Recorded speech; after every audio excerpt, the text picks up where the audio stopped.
예, 안녕하세요. 다니엘입니다. 예, 이번 시간은 개인분들이 많이들 좀 모르고 계시는 것 같아요. 차트 분석함에 있어서 가장 기본이 되고 정말 중요한 내용입니다. 기본적으로 이제 로그 차트에 대해서 설명을 해드리려고 해요.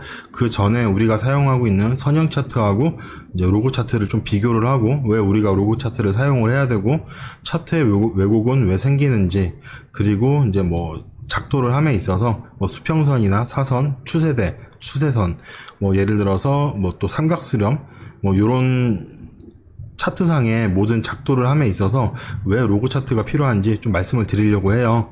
우선 이제 기본적으로 우리가 이제 보고 있는 차트의 모습은 요런 차트의 모습이에요. 지금 이게 삼성전자 월봉의 모습인데 1985년도부터 2021년도까지 지금 흐름입니다. 이 모습을 보게 되면은 이제 우리는 이제 어릴 때 이제 수학 시간에 배운 거죠. 요런 모습을 이제 볼 수가 있어요. 기본적으로 보시게 되면은 이렇게 기간이 X축으로 이동을 하고, 그리고 이렇게 Y축이 있습니다. 지금 요 라인을 보시게 되면은, 지금 X축을 기간으로 놓고, 그리고 요 Y축을 요거를 가격으로 지금 놓은 상태예요. 지금 요 차트의 흐름은 이제 선형 차트죠. 우리가 이제 기본적으로 우리가 차트 분석을 할 때 늘 보고 있는 차트의 모습이에요. 지금 선형 차트 같은 경우에는 요 Y축을 이제 가격대별로 딱딱 끊어서 표현을 해줍니다. 하지만 이제 우리가 주식 매매를 함에 있어서 우리가 예를 들어서 삼성전자를 진입을 했어요. 그리고 나서 야, 삼성전자 500원 올랐어. 야, 500원 먹었어. 이런 식으로 얘기는 하진 않죠. 우리가 얘기를 할 때, 야, 삼성전자 우리 3% 지금 수익이야. 예를 들어 5% 수익이야. 이런 식으로 얘기를 하죠. 그렇기 때문에 요 가격적인 측면으로 볼 때는 지금 아래 차트의 모습도 선형 차트예요. 지금 별반 틀린 게 없어 보이죠? 그럼 아래 차트를 이제 로그 차트로 한번 바꿔볼게요. 자.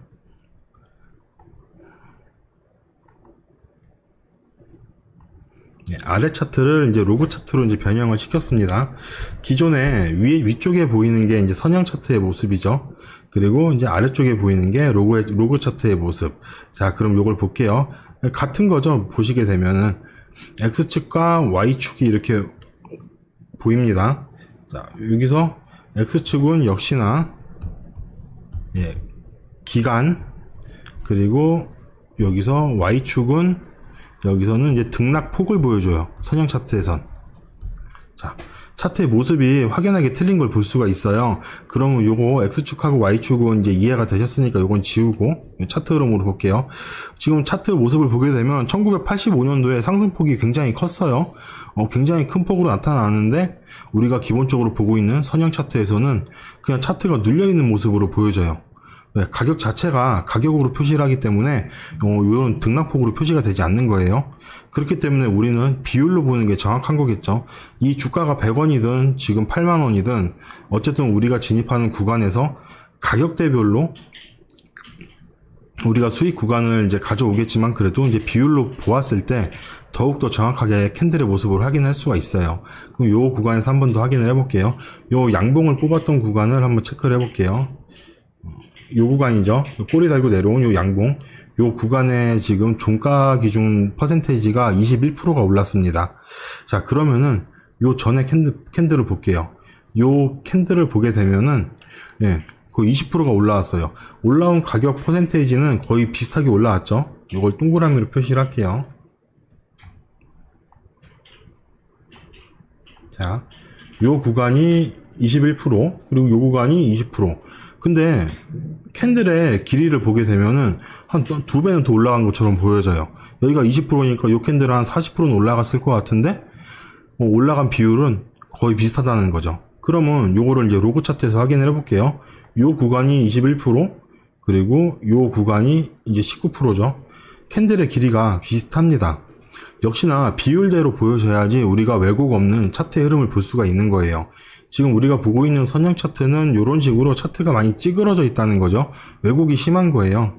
그래서 요거를 제가 이런 식으로 또 볼 수가 있죠. 자, 보시게 되면은 추세선을 한번 그어 볼게요. 여기다가 이렇게 저점 부근하고 저점 부근을 이렇게 연결을 한번 해볼게요. 자, 잠시만요. 다시 긁게요. 차트가 너무 쪼만해서.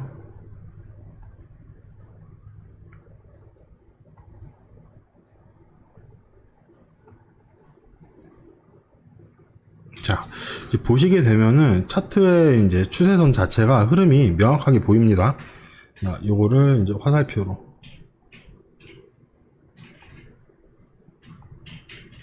보시게 되면 상승 이후에 요 지지받고 상승하고 지지받고 상승하고 살짝 훼손했지만 또 상승하고 그리고 또 지지받고 상승하고 지지받고 상승하고 요런 모습을 추세선을 명확하게 볼 수가 있어요. 하지만 우리가 이거를 선형 차트로 보게 될 경우에는 추세선을 긋을 수가 없어요. 우선적으로 수평선으로 긋게 되고 그 다음 라인에서 또 단계적으로 이렇게 올리면서 긋을 수밖에 없죠.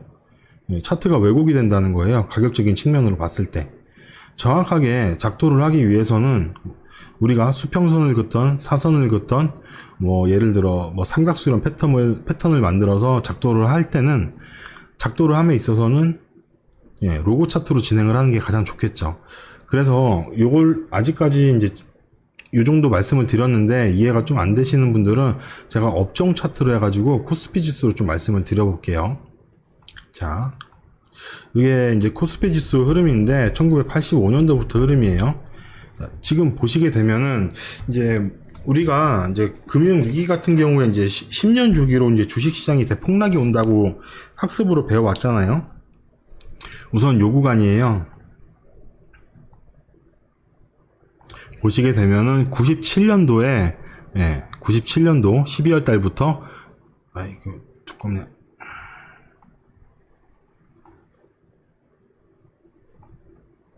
97년도 12월 달부터 시작되는 IMF 때 이게 하락 파동이에요. 근데 로고 차트에서는 굉장히 크게 표현이 돼 있어요. 하지만 위에 선형 차트로 보게 되면은 그다지 크게 표현이 되어 있지 않습니다. 보시게 되면 이게 나라가 망한다고 좀 전국이 막 들썩거렸죠. 그리고 나서 이제 2008년도 이제 글로벌 금융위기 때 차트 모습이에요. 자, 요 구간이죠. 요렇게 하락을 한 모습을 보여줘요. 하지만 IMF 때보다 더 크게 하락한 것처럼 지금 차트가 왜곡이 되어서 보여지고 있죠. 그리고 코로나 2020년도 팬데믹 때 모습이에요. 역시나 차트 흐름을 보시게 되면은 엄청나게 빠진 걸로 표현이 되어 있죠. 가격적인 측면으로 볼 때는 IMF 때가 가장 좀 위기가 적었던 걸로 표현이 돼요. 우리가 기본적으로 보는 선형 차트의 모습에선. 하지만 우리가 로고 차트로 확인을 하게 된다면 97년도에 등락폭 비율로 보았을 때 가장 크게 엄청난 위기가 왔다는 걸 우리는 알 수가 있어요. 그리고 2008년도 이제 글로벌 금융위기 때, 그리고 2020년 팬데믹 때 차트 흐름을 보게 되면 반대로 표현이 되어 있는 걸 볼 수 있죠. 가장 적게 표현이 되고 많이 표현이 되고 또 많이 표현이 되고, 가장 많이 표현이 되고 적게 표현되고 적게 표현되고. 그러니까 차트를 볼 때 우리는 이제 비율로 봐야 된다는 거죠.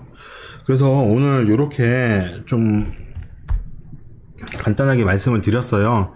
기본적으로 우리가 보고 있는 선형 차트는 이제 가격, 이제 원 단위로 해서 이제 차트를 끊어버린 거죠. 그렇기 때문에 지나간 차트 데이터에서는 왜곡이 생길 수밖에 없다. 흐름 자체가. 하지만 우리가 로고 차트로 확인을 하게 된다면 등락폭 비율대로 볼 수 있기 때문에 왜곡 없이 차트 흐름을 볼 수 있습니다. 지금 해외에 있는 트레이더들, 그리고 뭐 비트코인 트레이더, 그리고 파생시장에 있는 뭐 나스닥이나 뭐 다우지수, 뭐 러셀 이런 거 원유까지 매매를 하는 트레이더들은 대부분 선형 차트를 사용하지 않고 로고 차트를 사용하고 있습니다. 주가에 대한 왜곡을 좀 배제를 시키고 차트 본연의 모습, 비율 폭대로 흐름을 보겠다는 거겠죠. 우리 개인분들도 지금 차트 흐름을 좀 장기간의 차트를 보시게 된다면 당연하게 로고 차트를 보셔야 돼요. 그리고 분봉으로 체크를 해보게 된다면은 이런 식으로 볼 수가 있어요. 분봉 같은 경우에는 왜곡이 심하지가 않습니다. 단기간의 차트 흐름이기 때문에. 자, 그러면 이 분봉상의 모습을 제가 한번 요거를 로고 차트를 한번 입혀볼게요. 자, 요 모습이에요. 지금 여기서 로고가 적용돼 있네. 로고를 빼볼게요. 아래는 로고 차트가 적용이 돼 있는 차트고 위에는 우리가 일반적으로 보고 있는 선형 차트의 모습이에요. 이 구간에서 지금 로고를 빼볼게요. 빼는 순간 차트의 찌그러짐이 차트상에 살짝 표현이 됩니다. 그죠? 왜곡이 되는 모습을 살짝 볼 수 있죠. 차트가 좀 찌그러지는 모습을. 단기간의 차트 모습에서는 큰 차이가 나질 않아요. 하지만 긴 추세를 확인을 할 때는 차이가 명확하게 보이는 걸 볼 수 있죠. 그러면 우리가 굳이 일반적인 선형 차트를 쓸 필요가 있을까요? 그냥 차트에다가 로그 차트 세팅해 놓으시고 왜곡 없이 등락폭 비율대로 볼 수 있는 로그 차트를 사용하시는 게 좋을 것 같습니다. 그리고 기본적으로 우리가 좀 개인분들 요즘에 차트에 대한 이해도가 많이 높아지고 있는 상황이잖아요.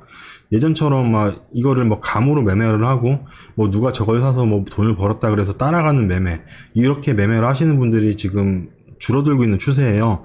차트에 대한 기술적 분석에 대한 이해도가 굉장히 높아지고 있어요. 개인분들도. 그렇기 때문에 많은 고수들이 사용하고 있고 대부분 사용하고 있는 로그 차트를 굳이 외면을 할 필요는 없겠죠. 그래서 이제 마지막으로 로그 차트를 세팅하는 방법을 좀 말씀을 드릴게요. 이건 키움증권 기준이에요. 지금 이렇게 캔들이 보이고 있죠. 캔들을 더블 클릭을 합니다. 더블 클릭을 하게 되면 속성 버튼이 있어요. 유형 속성 기준선이 있는데 속성을 누른 후에 로그 적용을 누르고 확인을 눌러주면 됩니다. 이렇게 되면 왜곡 없는 차트의 흐름을 살펴볼 수 있습니다. 이번 시간은 로그 차트에 대해서 좀 간단하게 알아봤는데 요거 제가 설명을 잘 못해드린 것 같기도 하고 이해 안 되시는 분들은 밑에 댓글창에 질문 남겨주시면은 제가 최대한 아는 한도 내에서는 거짓 없이 말씀드리도록 하겠습니다. 저는 또 영상으로 찾아뵐게요.